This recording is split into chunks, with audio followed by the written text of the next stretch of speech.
Juga ada sebagian orang yang sibuk menghitung-hitung THR, menghitung-hitung kebutuhan lebaran.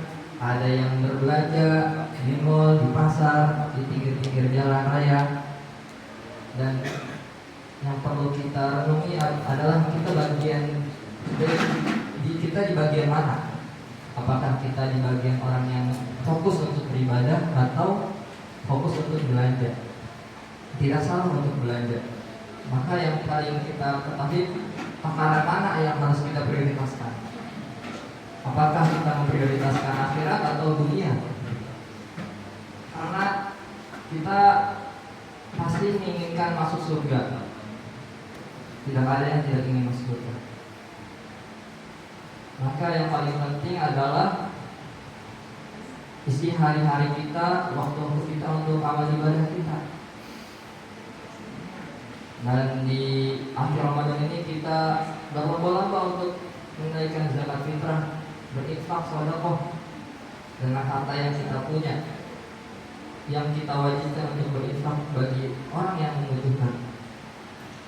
Dan orang yang berinfak bukanlah hanya orang yang memiliki harta banyak, namun setiap umat muslim diwajibkan untuk berinfak sedekah kecuali benar-benar tidak sanggup. Maka yang menjadi pertanyaan, orang kaya itu seperti apa? Orang kaya itu apa? Definisi orang kaya itu apa? Abu Dzar pernah ditanya oleh Rasul, wahai Abu Dzar, apa menurutmu kaya? Kata Abu Dzar, memiliki harta banyak. Benar, kata Rasul. Lalu kemudian memiliki aset banyak. Benar. Memiliki tunggangan banyak. Benar, kata Rasul. Dan Rasul menegaskan bahwa sejatinya kaya itu adalah hati yang merasa cukup atas pemberian Allah Subhanahu wa taala.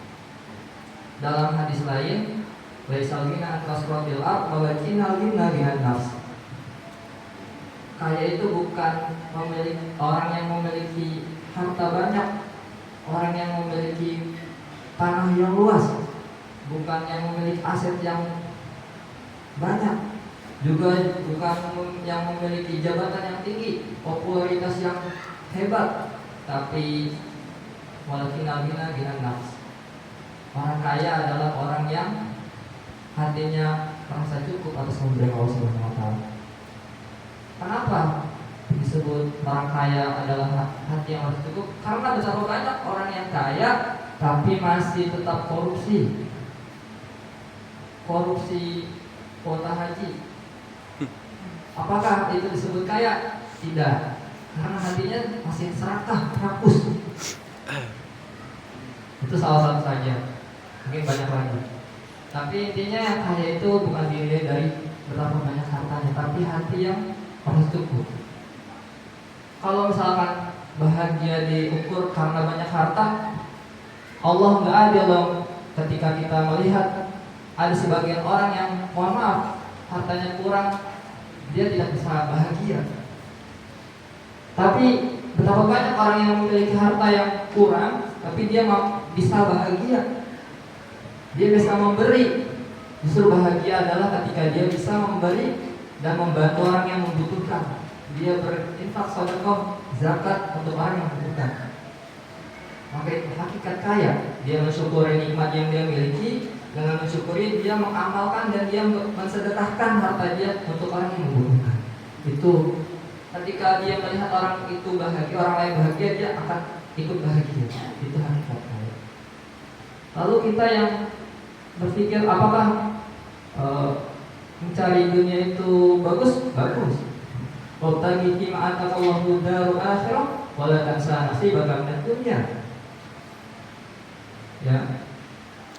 Wabtaghi fima ataqallahu darul akhirah. Fokuslah kita untuk mencari akhirat, prioritaskan akhirat, waktu kita untuk akhirat. Maka di Ramadan ini merupakan ajang kita untuk terus mengejar akhirat, menyampingkan dunia. Lalu kita fokus untuk bersolat tarawih, beritikaf di masjid. Lalu kemudian wala tansa nasibaka minad dunia, dan jangan lupa sebagian anugerah dunia yang telah Allah persiapkan untukmu. Jadi